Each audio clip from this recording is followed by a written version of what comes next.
2023 से ही ये एक और न्यूमेरिकल है।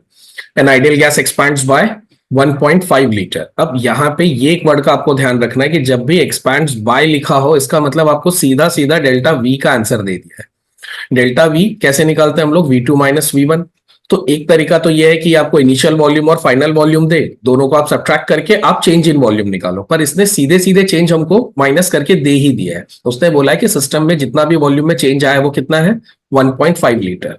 एक्सपांड्स बाय का मतलब होता है कि उसने डायरेक्ट सब्ट्रैक्ट की हुई वैल्यू दी अपने को, मतलब अपने पास डेल्टा वी का वैल्यू आ गया 1.5 लीटर। दूसरा, against a constant external pressure of 2 atmospheric, तो एक्सटर्नल प्रेशर भी गिवन है विच इज 2 एटमॉस्फेरिक। टेम्परेचर का इस क्वेश्चन में कोई रोल नहीं है, बट फिर भी मैं मेंशन कर दे रहा हूं। हमसे पूछा गया वर्क डन क्या होगा। अब वर्क डन निकालने के दो रास्ते हैं। मेरा सजेशन हमेशा स्टूडेंट्स को ये होता है कि before starting with the calculation हमेशा आप यूनिट चेक कर लो कि ऑप्शन में कौन सी यूनिट में आंसर मांगा गया है। अब ऑप्शन में हमसे आंसर जूल में मांगा गया है, और जो वैल्यूज गिवन है, अगर मैंने W equals to minus P external into delta V वाला फॉर्मूला लगा दिया, आइसोथर्मल और इरिवर्सिबल कंडीशन में वर्क डन का यही फॉर्मूला है। और जब भी क्वेश्चन में कांस्टेंट एक्सटर्नल प्रेशर लिखा हो तो आप यही फॉर्मूला लगाओगे। कई बार बच्चों को यह भी कंफ्यूजन होता है कि सर वर्क डन के तो दो फॉर्मूले, एक है डब्ल्यू मैक्स का formula -2.303 NRT log to the base 10 of V2 by V1, ये भी एक फॉर्मूला है। तो हम ये डिसाइड कैसे करेंगे कि ये फॉर्मूले से जाना है फर्स्ट वाले से या सेकंड वाले से?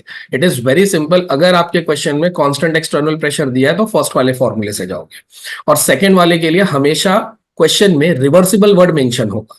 और भी कुछ क्लू है, जब मैं डब्ल्यू मैक्स के फॉर्मूले करवाऊंगा, न्यूमेरिकल्स करवाऊंगा, वहां पे और क्लू दूंगा। अभी के लिए आप सबसे दो सिंपल क्लू पकड़ लीजिए। अगर क्वेश्चन में कांस्टेंट एक्सटर्नल प्रेशर गिवन है तो आपको फर्स्ट फॉर्मूले से ही जाना है।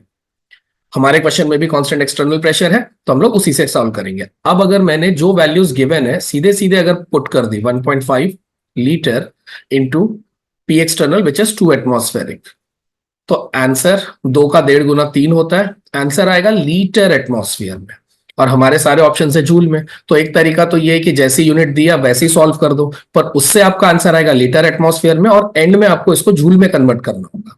लीटर एटमॉस्फेयर से जूल में जाने के लिए जो कन्वर्जन फैक्टर है दैट इज 101.325। अब ये आंसर जूल में कन्वर्ट हो जाता है। अगर आप ये करोगे तो 3 से सबको मल्टीप्लाई कर दो, 303.9, आपका ऑप्शन बी आपको सीधे सीधे करेक्ट दिख रहा होगा। एक तरीका तो ये है। कुछ लोगों की आदत होती है कि उनको स्टार्टिंग में ही यूनिट कन्वर्जन कर लेना होता है ताकि एंड में उनका आंसर ऑटोमेटिकली उसी यूनिट में आए जिस यूनिट में पूछा गया है। ऐसे केसेस में अगर आपको यहाँ पे कन्वर्जन करना है तो डेल्टा वी आपको गिवन है 1.5 लीटर। अगर आप इसको इसके एसआई यूनिट में ले जाओगे तो ये हो जाएगा 1.5 इंटू 10⁻³ मीटर क्यूब। वॉल्यूम की एसआई यूनिट मीटर क्यूब होती है। तो पहले आपने वॉल्यूम को कन्वर्ट कर लिया, अब आपको प्रेशर भी कन्वर्ट करना होगा। 2 एटमॉस्फेरिक दिया है, प्रेशर का कन्वर्जन होता है 101.10325। अब ये पास्कल में आ जाएगा। पास्कल लिख सकते हो, न्यूटन पर मीटर स्क्वायर भी लिख सकते हो आप। दोनों के लिए नंबर सेम है, सिर्फ नाम दो है। अगर आप इसको 2 से मल्टीप्लाई करते हो तो 2026 325 का डबल कर दूं अगर मैं तो 650 होगा।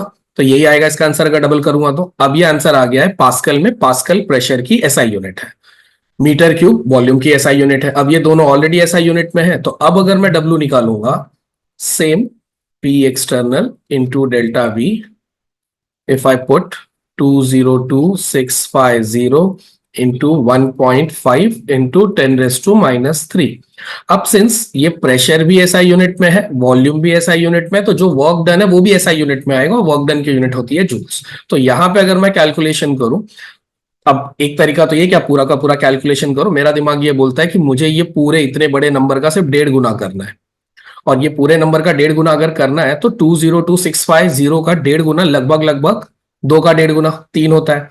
तो ये सारे आंसर सबके अगर आप 1.5 करते जाओ तो 303,650 का 1.5 गुना हो जाएगा 975, कुछ इसी रेंज में आएगा। और फिर ये 10⁻³ को एडजस्ट करेंगे हम लोग, तो डेसिमल 3 बार यहां शिफ्ट कर देंगे, आंसर 303.975 के रेंज में आएगा। यहाँ पे भी वर्क डन आ गया आपका। पर ये वाला जो वर्क डन है ये सीधे सीधे जूल्स में होगा, यहाँ आपको कुछ कन्वर्ट नहीं करना होगा। मैंने आपके सामने दोनों मेथड लिख दिए, जो मेथड आपको कन्वीनियंट लगे आप उस मेथड से सॉल्व कर लो।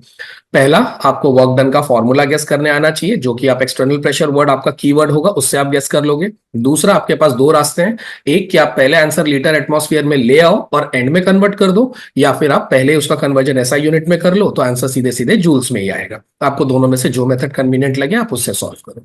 आई होप आपको क्वेश्चन समझ गया होगा।